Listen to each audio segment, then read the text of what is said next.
Hello class 7th, आप सभी का इस चैनल पे स्वागत है। तो आज इस वीडियो में हम एनसीईआरटी का जो चैप्टर नंबर 2 है न्यूट्रिशन इन एनिमल्स, इसकी एनसीईआरटी एक्सरसाइज के क्वेश्चन आंसर्स देखने वाले हैं। और इसके अलावा जो इससे पहले की वीडियोस हैं उनका लिंक आपको इस वीडियो के डिस्क्रिप्शन में मिल जाएगा, वहाँ से देख सकते हैं। साथ ही साथ अगर आप हमारे दूसरे चैनल्स पर विजिट करना चाहते हैं तो जो ये कम्युनिटी पोस्ट के बगल में चैनल वाला लिंक है, इस पर अगर आप क्लिक करोगे तो यहाँ से आपको बाकी चैनल्स के लिंक मिल जाएंगे। तो चलिए शुरुआत करते हैं क्वेश्चन नंबर 1 से। देखो, जो एनसीईआरटी एक्सरसाइज में क्वेश्चन नंबर 1 है, इसमें हमें ब्लैंक्स को फिल करना है।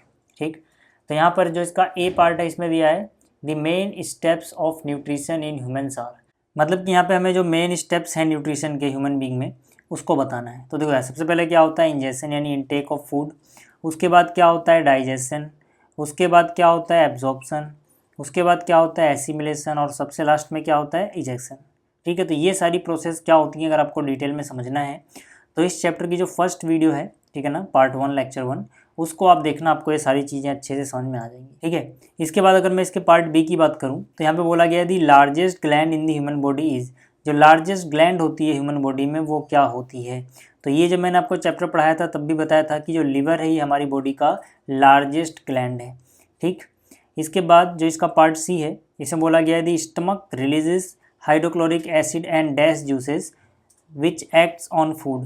ठीक है, तो देखो जो हमारा स्टमक है वो मेनली 3 चीज़ रिलीज करता है, हाइड्रोक्लोरिक एसिड, म्यूकस और कौन से जूसेस, डाइजेस्टिव जूसेस। ठीक है, तो यहाँ पे हम लिखेंगे डाइजेस्टिव जूसेस। हालांकि यहाँ पे इनको म्यूकस भी लिखना चाहिए था बट कोई दिक्कत नहीं है, अभी हमसे जूसेस पूछे हैं कौन से हैं तो वो कौन से होंगे, डाइजेस्टिव जूसेस।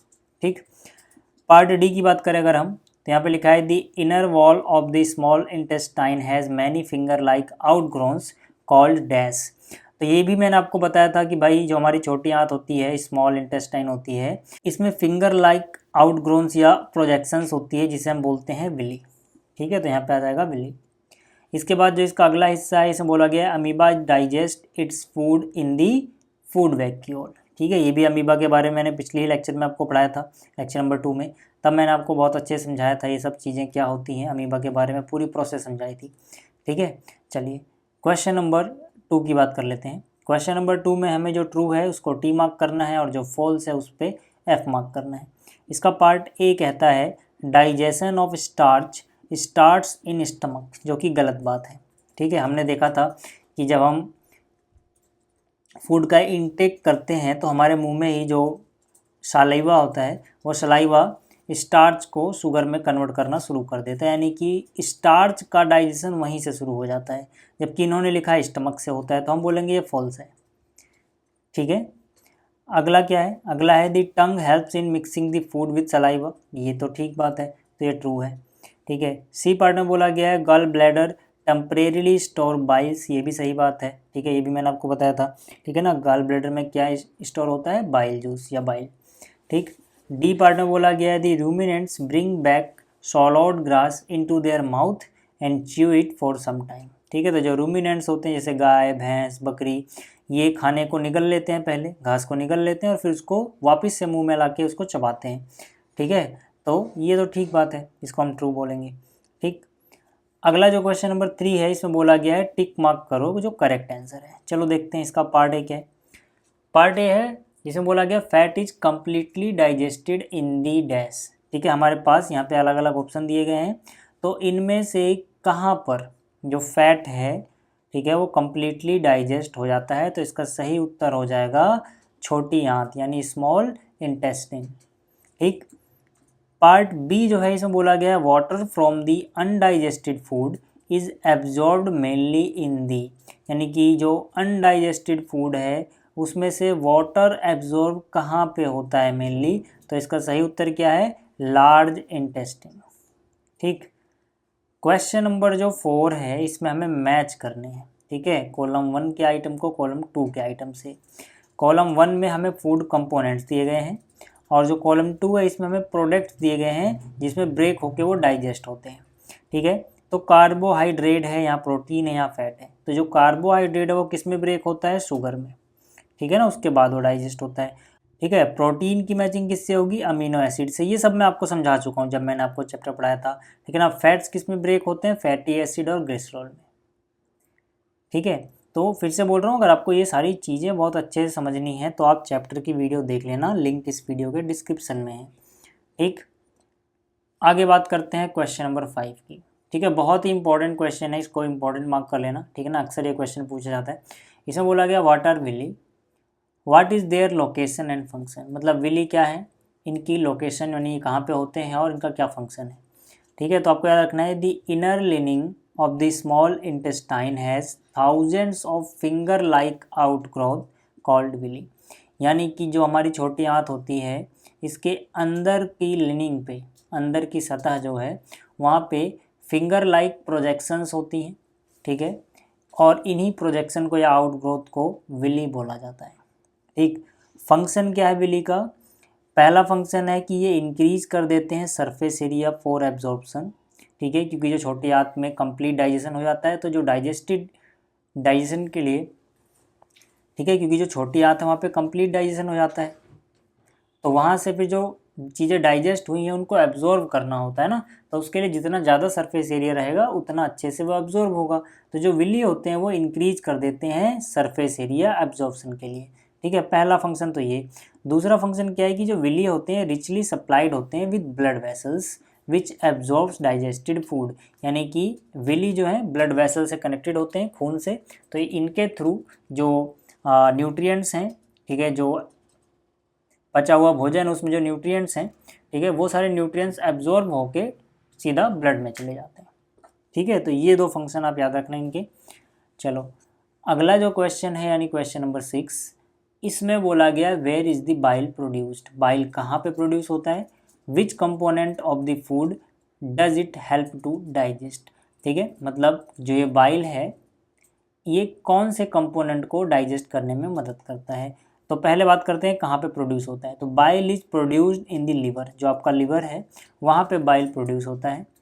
अब बात करते हैं कि ये किस चीज़ को पचाने में मदद करता है। The bile juice stored in sac called gall bladder, it helps in the digestion of fats. मतलब जो बाइल जूस है ये गॉल ब्लैडर के अंदर इकट्ठा होता रहता है और ये फैट्स को पचाने में मदद करता है।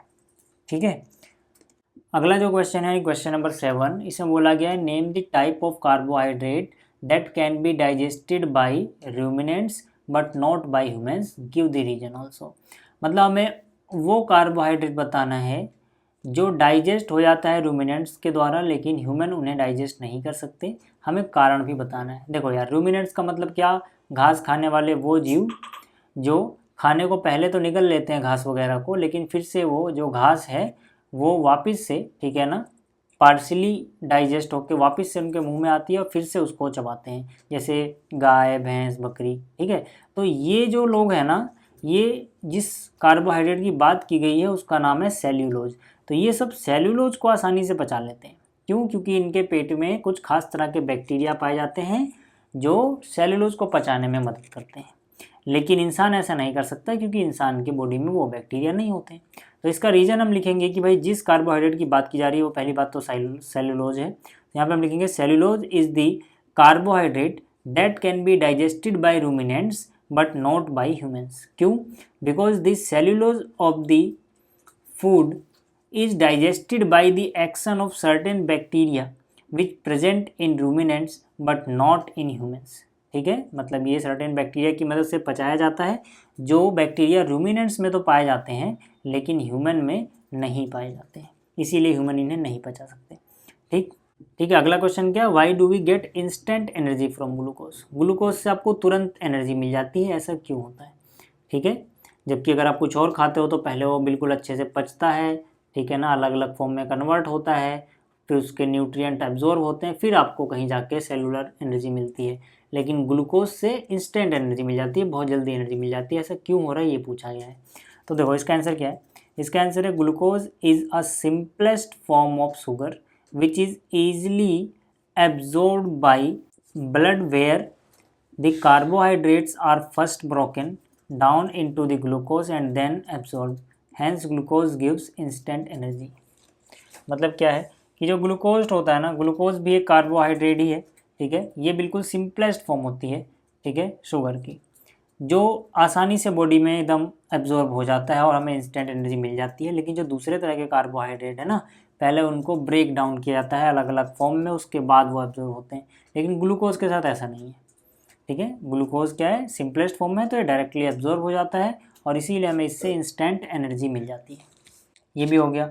अगला क्वेश्चन देखते हैं। अगला क्वेश्चन यानी क्वेश्चन नंबर 9, इसमें बोला गया which part of the digestive canal is involve in.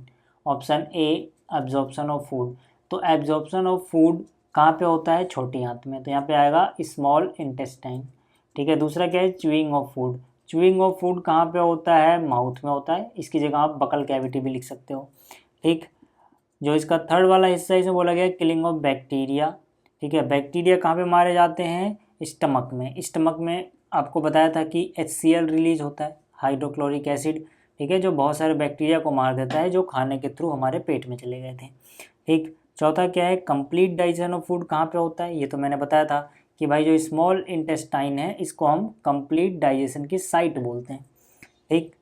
Fifth part में क्या है, फॉर्मेशन ऑफ फेसिस, कहाँ पे बनते हैं ये, लार्ज इंटेस्टाइन में, ठीक है। याद रखना यहाँ पे कहाँ पे बन रहे हैं, ये जो वेस्ट पार्ट है, वेस्ट मटेरियल है, उसको बोला जा रहा है फेसिस। तो ये कहाँ पे बनते हैं, लार्ज इंटेस्टाइन में बनते हैं। उसके बाद ये रेक्टम में भेज दिए जाते हैं, वहाँ पे इकट्ठा रहते हैं और टाइम टू टाइम एनस के थ्रू ये रिलीज कर दिए जाते हैं बॉडी के बाहर, ठीक है।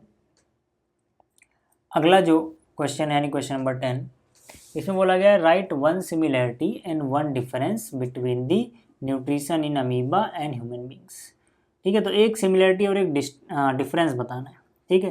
तो सिमिलैरिटी क्या है, अमीबा और ह्यूमन बींग में बोथ फॉलोज होलोजोइक न्यूट्रिशन, यानी कि चाहे हम अमीबा की बात करें चाहे हम ह्यूमन बींग की बात करें, इसमें जो मोड ऑफ न्यूट्रिशन है ये होलोजोइक है, ठीक है। होलोजोइक न्यूट्रिशन किसे बोलते हैं, जिसमें आप जो फूड है उसको बॉडी में इंटेक करते हो सॉलिड या लिक्विड की फॉर्म में, ठीक है, तो उसको बोला जाता है होलोजोइक न्यूट्रिशन। ह्यूमन में भी ऐसे ही होता है, अमीबा में भी ऐसे ही होता है, इसलिए दोनों ही होलोजोइक न्यूट्रिशन का मोड अपनाते हैं।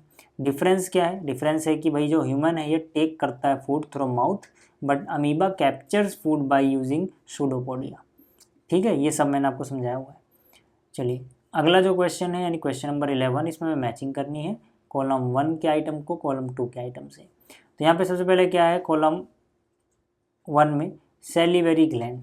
तो सैलिवरी ग्लैंड इसमें किससे बेस्ट मैच हो रहा है, सैलिवा सिक्रीशन से, ठीक है। जो सैलिवरी ग्लैंड है इनका काम क्या है, सैलिवा को सिक्रीट करना, जो हमारी लार होती है उसको निकालना, ठीक है।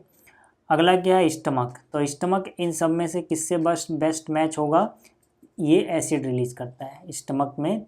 मैंने आपको जब पढ़ाया था तो बताया था 3 चीज़ें मेनली रिलीज हो रही हैं, एक हाइड्रोक्लोरिक एसिड, दूसरा म्यूकस और तीसरा कुछ डाइजेस्टिव जूसेस जैसे पेप्सिन, ठीक है। तो यहाँ पे बाकी चीज़ें तो नहीं लिखी लेकिन एसिड लिखा है तो इसको हम एसिड से मैच कर देंगे। अगला क्या है, लिवर। लिवर क्या काम कर रहा है भाई, या किससे मैच होगा, लिवर से हमें बाइल जूस मिलता है, बाइल जूस सिक्रेट करता है, ठीक है, जो गाल ब्लैडर में जाके स्टोर रहता है। अगला क्या है, रेक्टम। तो रेक्टम को हम किससे मैच करेंगे, स्टोरेज ऑफ अनडाइजेस्टेड फूड, ठीक है, यहाँ पे स्टोर रहता है।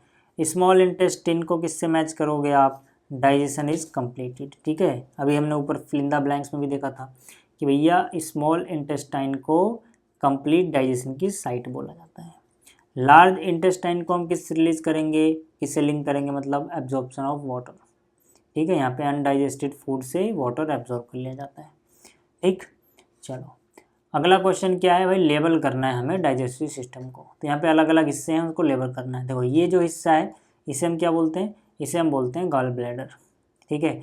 ये जो हिस्सा है, ठीक है ना, इसे हम क्या बोलते हैं, इसे हम बोलते हैं स्टमक, ठीक। ये अपना पैनक्रियाज होता है, ठीक है। क्या चीज़ है ये है पैनक्रियाज, ठीक है। ये जो चीज़ आपको दिख रही है छोटी आंत यानी स्मॉल इंटेस्टिन, और ये जो हिस्सा आपको दिख रहा है, ठीक है, जो यहाँ से होकर यहाँ से होकर यहाँ तक आ रहा है, ये है हमारी बड़ी आंत यानी कि लार्ज इंटेस्टिन, ठीक है। बड़ी आंत का जो ये छोर है, ठीक है, बिल्कुल अंतिम छोर से जस्ट पहले, ठीक है ना, ये जो हिस्सा है, ठीक है, इसको क्या बोलते हैं, इसको हम बोलते हैं रेक्टम, ठीक है। और जो इसका आखिरी छोर है, ठीक है, ये इसको क्या बोलते हैं, इसको हम बोलते हैं एनस, ठीक है। तो ये आप अच्छे से, ठीक है, अपने दिमाग में बिठा लेना कि कौन सी चीज़ कहाँ पे किसको क्या बोलते हैं। अगला क्वेश्चन इसमें बोला गया can we survive only on raw leafy vegetables और ग्रास। डिस्कस। ठीक है, मतलब क्या हम कच्ची यानी कि रॉ, ठीक है, पत्तियां या वेजिटेबल्स या घास को खा के जी सकते हैं? तो इसका जवाब है it is very hard to survive only on raw leafy vegetables या ग्रास बिकॉज। ठीक है, देखो यहाँ पे बात किया रही रॉ की, कच्ची, पका के नहीं खाना। ठीक है, तो जब ये जो हरी चीज़ें होती हैं, घास वगैरह या लीफी वेजिटेबल्स, ठीक है, पत्तेदार सब्जियाँ, इनमें सेलुलोज बहुत ज़्यादा पाया जाता है। और हमने अभी पढ़ा कि भाई इंसान जो है सेलुलोज को ऐसे डायरेक्ट नहीं पचा पाते हैं। ठीक है, तो इट इज़ वेरी हार्ड, यानी बहुत ज़्यादा हार्ड हो जाएगा सर्वाइव करना अगर हम सिर्फ इन पे डिपेंड रहें तो। ठीक है, रीज़न क्या है, मैंने यहाँ पे लिखा भी है, because they contain cellulose in large amount and we can not digest cellulose. ठीक है, हम सेलुलोज को बहुत कम, मतलब ना के बराबर ही पचा सकते हैं, समझ लो।